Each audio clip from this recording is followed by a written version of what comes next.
के बांध लेना, तिरंगे के कसर पर कफन बांध लेना, तिरंगे के कसर पर कफन। एक सच्चे मुसलमान की पहचान है। बिस्मिल्लाहिर्रहमानिर्रहीम, नहमदुहु व नुसल्ली अला रसूलिहिल करीम, अम्मा बाद। स्टेज पे तशरीफ फरमा हज़रात उलमाए किराम, सदर पुरग्राम अलहाज शाहिद रजा साहब,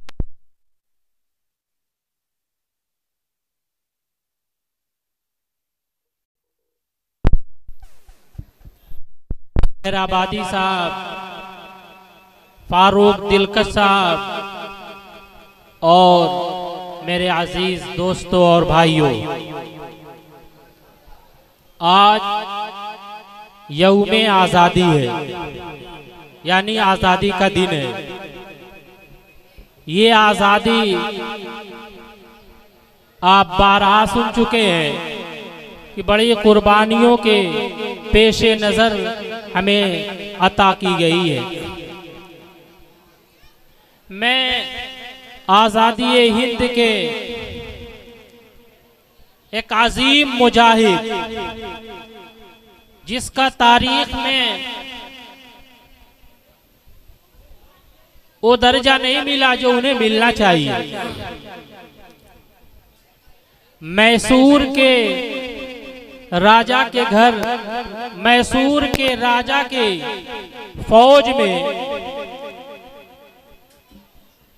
एक हैदर अली नाम का फौजी, जो एक छोटी मुलाजमत पे काम करता था, 1750 ईस्वी में एक बेटा पैदा हुआ जिसका नाम दिल खैराबादी के अशार में यूं है कि वलियों जैसी थी जिसकी हर एक गुफ्तगू, दूध माने पिलाया जिसे बावजू, क्या कहना, जिसके आगे भी अंग्रेज थर्रा गए, नाम उस शेर का टीपू सुल्तान है।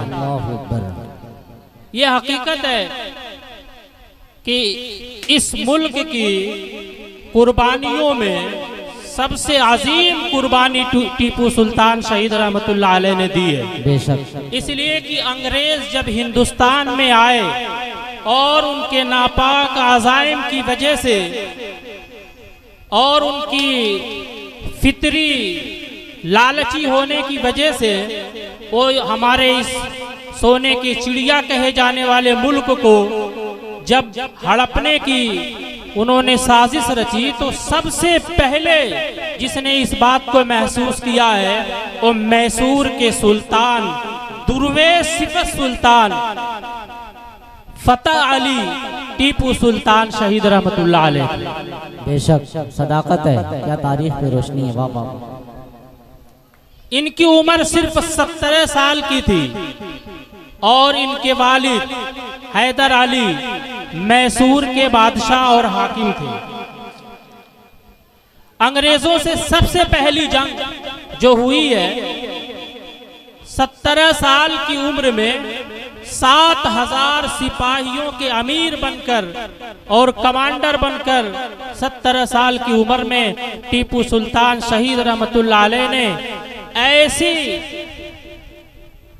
फौज के सामने, जिसमें अंग्रेज भी शामिल थे, नवाब फतेह अली भी था, मरहटे भी थे, निजाम हैदराबाद, एक तरफ ये 4 किस्म की फौजें थी, दूसरी तरफ हैदर अली की फौज थी और उसकी एक कमांड उसने अपने बेटे, जिसकी उम्र सिर्फ 17 साल थी, जंग की। और टीपू सुल्तान और दीगर कमांडरों की मेहनत रंग लाई और अंग्रेजी फौज के दांत खट्टे कर दिए। अल्लाह अकबर, क्या तारीख की। इनके वालिद हैदर अली ने बचपन से इनकी ऐसी नशोनुमा की थी, ऐसी तरबियत की थी कि जहां एक तरफ ये उलूमे दीनिया के माहिर थे, तो दूसरी तरफ उलूमे दुनियावी के भी हामिल थे। इनके फौजी महारत के लिए इनके वालिद ने, आपने नाम सुना होगा, गाजी खान, जो उनका एक फौजी कमांडर था, उसकी तरबियत में रह के इन्होंने फौजी ट्रेनिंग हासिल की। घोड़सवारी इनको सबसे ज्यादा अजीज थी। इतना माहिर घोड़सवार मैसूर में उस वक्त कोई दूसरा मौजूद नहीं था। फन्ने सिपाहगरी भी हासिल की, बंदूक चलाना भी सीखा, तलवार चलाना भी सीखा। इन तमाम फनूने हर्ब से मुसल्लह होके जब 17 साल की उम्र में मैदान कारजार में दाखिल हुए तो ऐसी जंग लड़ी कि मुखालिफ फौज के दांत खट्टे कर दिए। अंग्रेजों से कुल टीपू सुल्तान शहीद रहमतुल्लाह अलैह ने 4 जंगें लड़ी। उन 4 में से 2 में तो ऐसी नुमाया खिदमात अंजाम दी है कि तारीख के सफहात भी उनकी तारीफ के लिए बेबस और मजबूर नजर आते। बेशक। लेकिन तीसरी जंग बेनतीजा रही और चौथी जंग जो श्रीरंगापट्टनम के किले में हुई है, अपनों की बेवफाई की वजह से सुल्तान शहीद रहमतुल्लाह अलैह जाम शहादत नोश फरमा गए। तारीख लिखने वालों ने, मुअर्रिखीन ने इस नाकामी की कई वजहें बयान की। सिर्फ इस वजह से नहीं वो जंग हार गए कि अपनों ने गद्दारी की थी।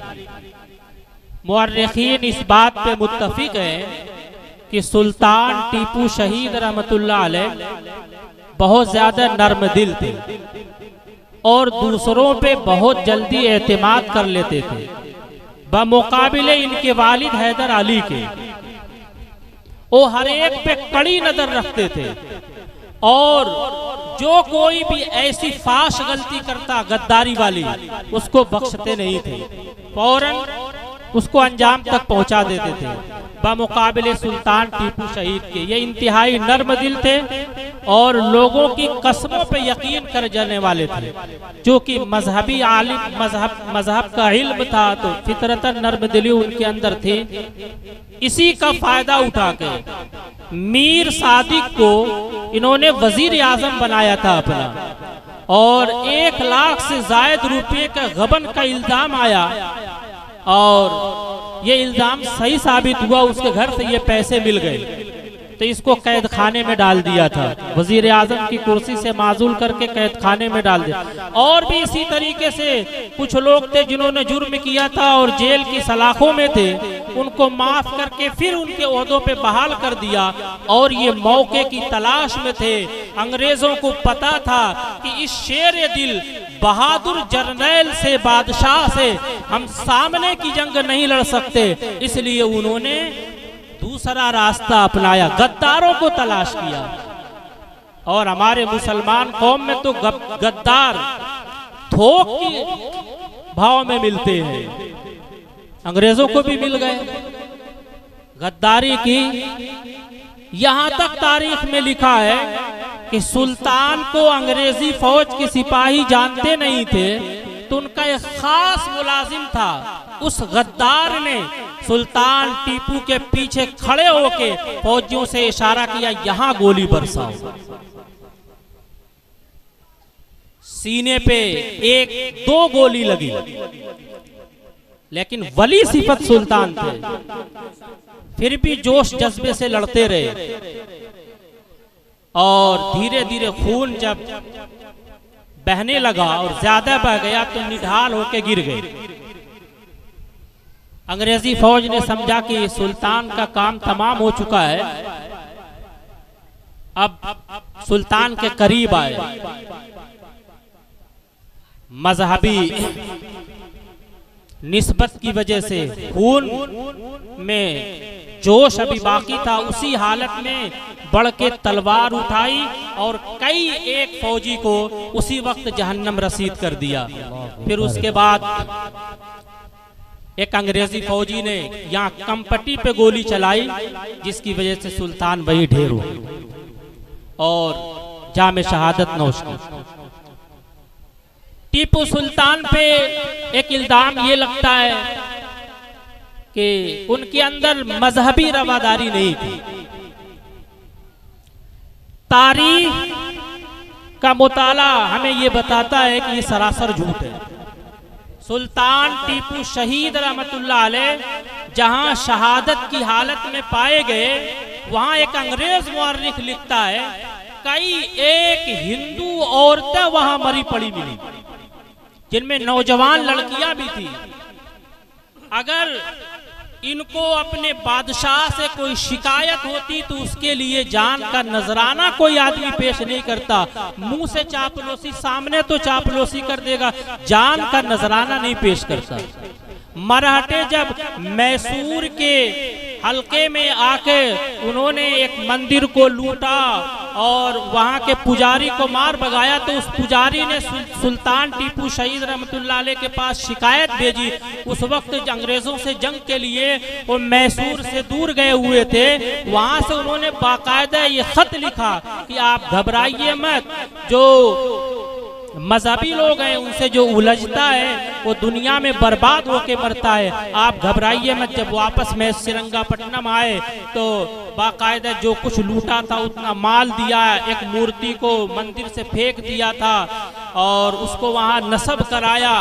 ये सारी बातें इस बात की तरफ गम्माज हैं कि सुल्तान टीपू शहीद रहमतुल्लाह अलैह अपनी रियाया के सिलसिले में, चाहे वो हिंदू हो चाहे मुसलमान हो, बहुत फिक्र रखा करते थे।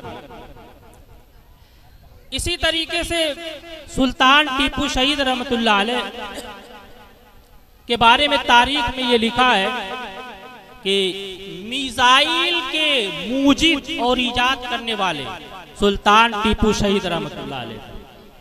ऐसे ही बहरी बेड़ा सबसे पहले सुल्तान टीपू शहीद रहमतुल्लाह अलैह ने बनाया।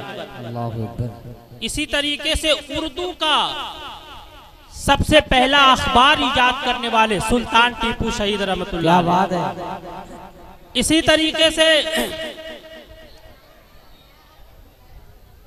कुछ पहाड़ ऐसे होते हैं जिनमें मकनातीसियत होती है और लोहे को खींचते हैं।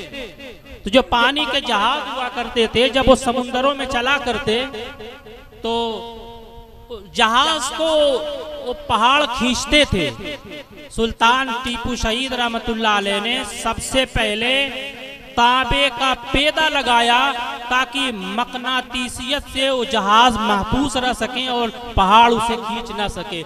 ये सब ईजाद है सुल्तान टीपू शहीद रहमतुल्लाह अलैह। एक अंग्रेज मुअर्रिख जब मैसूर में दाखिल होता है और वहाँ की खुशहाली देखता है, वहाँ के अमन व चैन को देखता है, तो उसने ये तारीखी जुमला कहा है कि कौम के मैसूर के बाशिंदगान की खुशहाली इस बात की दलील है कि ये लोग अपने फरमारवा से बहुत ही खुश हैं और उस पर जान निछावर कर रहे हैं। इन वाकयात को बयान करने का मकसद क्या है? सिर्फ सुन लेना? जी नहीं। ये तारीख के तमाम वाकयात जिनमें कुर्बानियों का तस्करा होता है, इसको हर साल बयान किया जाता है। क्यों? सवाल पैदा होता है। सिर्फ तफरीह के लिए मैं खड़ा होकर बयान कर दूं, आप सुन लें, अपने अपने घरों को चले जाएं, अर्थ नहीं। अपने इन असलाफ की कुर्बानियों को याद करें कि इस मुल्क की आज़ादी के लिए हमने क्या कुर्बानियां पेश की है और इन कुर्बानियों से आइंदा का राय अमल हम तैयार करें कि अगर फिर कभी ऐसे हालात आते हैं तो ये सोच कर कि हम बहुत कमजोर हैं, हम तादाद के एतबार से भी कम हैं, हमारे पास इन मसाइब से निमटने के सामान असबाब मौजूद नहीं है, तो हम हाथ पे हाथ धरे बैठे रहे? जी नहीं।